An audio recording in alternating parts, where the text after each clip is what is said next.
안녕하세요. 삼국지 이야기입니다. 오늘은 무후사편 두 번째 이야기입니다. 자, 이제 무후사로 들어가는데요. 먼저 대문의 현판을 보시면 우리가 말하는 무후사가 아닌 한소열묘라고 쓰여 있습니다. 네, 한소열묘라고 쓰고 무후사로 불리는 것인데요. 왜 그럴까요? 네, 들어가 볼까요? 들어갈 때 티켓이 있어야 되죠? 그런데 저는 연카드로 사용해서 들어갑니다.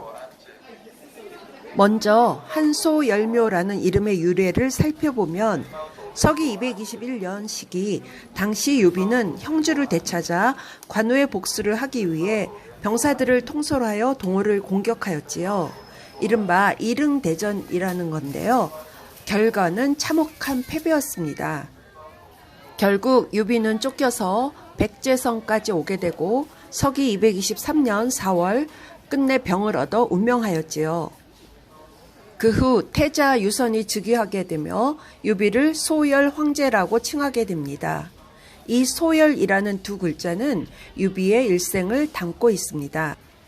그래서 유비에게 제사를 지내던 이 사당은 후세 사람들에 의해 한소열묘라고 불리게 되었습니다.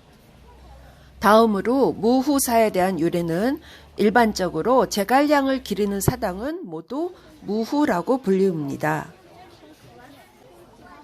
제갈량의 작위와 시호는 모두 무와 후자를 지니고 있습니다.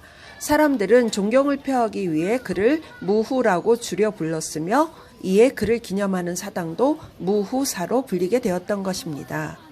자, 여기 써 있는 것을 보면 약 1780년의 역사를 잇죠.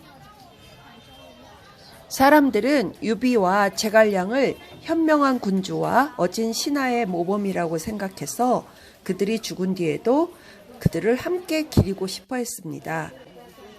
그리하여 유비의 무덤 옆에 제갈량의 사당이 함께 생기게 되었지요. 사실 이렇게 유비와 제갈량이 함께 모시게 된 것은 순조롭지만은 않았고요. 이는 제갈량이 죽고 28년이 지난 뒤였습니다.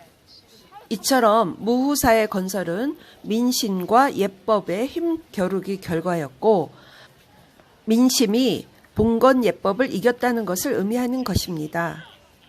무후사 안으로 들어오면 양옆으로 대칭적인 구조로 되어 있는데요.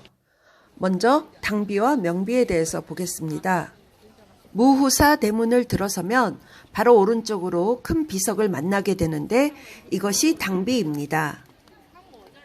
정식 명칭은 촉승상 제갈 무후사당비이며 당나라 원한 4년에 세운 것입니다. 이 비석은 배도의 문장과 유공작의 서예 그리고 제갈 무후의 공덕을 높이 찬양하였고 그리하여 이 당비는 삼절비라는 멋진 이름을 지니게 되었습니다.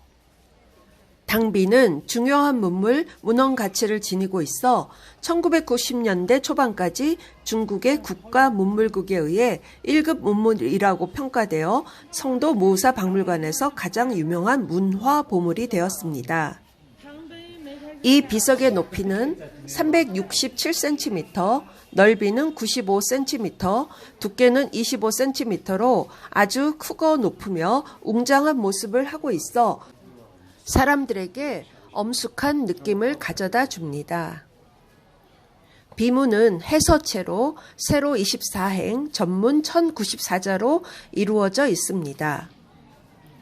당헌종 원령과 4년 검남 서천절도사 무원형이 27명의 부하들을 이끌고 무후사에 와서 참배를 하며 제갈량에 대한 숭배의 뜻을 표현했고 절도사 장석이의 배도가 마침내 문장을 쓰고 비석을 세웠는데 그는 비문 속에서 제갈량에 대한 추앙과 흠모의 정을 드러내며 제갈량의 문치, 무공을 칭송하였으며 제갈량의 총나라 통치 이념에 대해서 찬미하였습니다.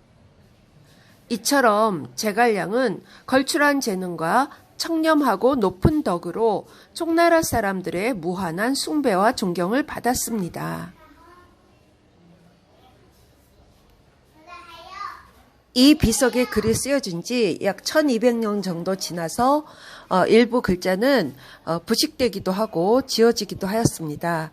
그래서 나중에 보강하고 다시 수리하기도 하였다고 합니다.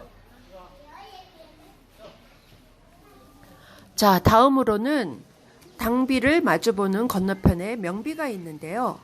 가볼까요?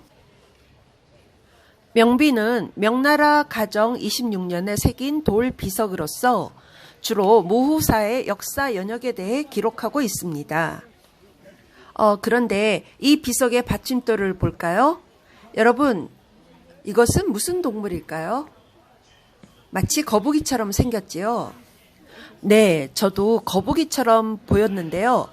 사실은 이 동물은 전설 속의 용의 첫째 아들, 이름은 비희라고 불리웁니다. 어째서 용의 아들이 비석을 바치고 있는 것일까요? 비희는 원래 성스러운 동물이었는데 말썽을 피우고 난폭하여서 그를 얌전하게 하기 위해서 이렇게 무거운 것을 이고 경거망동할 수 없게 하였다고 합니다. 그래서 지금은 고분고분하게 비석을 이고 얌전하게 있게 되었다고 합니다. 전설에 의하면 용은 9명의 아들이 있는데 각자의 특출한 능력을 가지고 있었다고 합니다. 먼저 첫째 아들 비희는 거북이 모양이고 이처럼 무거운 것을 지고 있고요. 둘째 아들은 이문이라고 하며 짐승 같은 모양이고 멀리 바라보는 것을 좋아하여 건물 지붕 위에 있다고 합니다. 셋째 아들은 포레라고 하며 크기가 작고 소리 지르는 것을 좋아하여 종의 윗부분에 장식되어 있고, 넷째 아들은 폐안이라고 하며 위력이 있어 감옥의 문 앞에 장식되어 있다고 합니다. 다음으로 다섯째 아들은 도철이라고 하며 먹고 마시는 것을 좋아하여 정이나 종에 장식되어 있고, 여섯째 아들은 파복이라고 하며 물을 좋아해서 다리 부분에 있다고 합니다. 일곱째 아들은 애자라고 하며 살상을 좋아하여 칼자루와 창날의 부분에 새겨져 있고요. 여덟째 아들은 금예라고 하며 사자의 모양을 하고 불과 연기를 좋아해서 향로에 장식되어 있다고 합니다. 아홉째 아들은 초도라고 하며 닭기를 좋아해서 문고리에 장식되어 있다고 합니다. 이처럼 용의 9 아들이 모습들이 정말 다양하고 재미있네요. 네, 오늘은 무사와 한소열며 이름의 유래와 안에 들어가서 당비와 명비에 대해서 살펴보았습니다. 그리고 용의 9 아들의 전설에 대해서도 알아보았습니다. 다음 시간에는 얼문을 지나서 24 문관낭과 무관낭, 즉 촉한의 영웅들을 둘러보겠습니다. 오늘은 여기까지입니다. 함께 시청해 주셔서 감사합니다.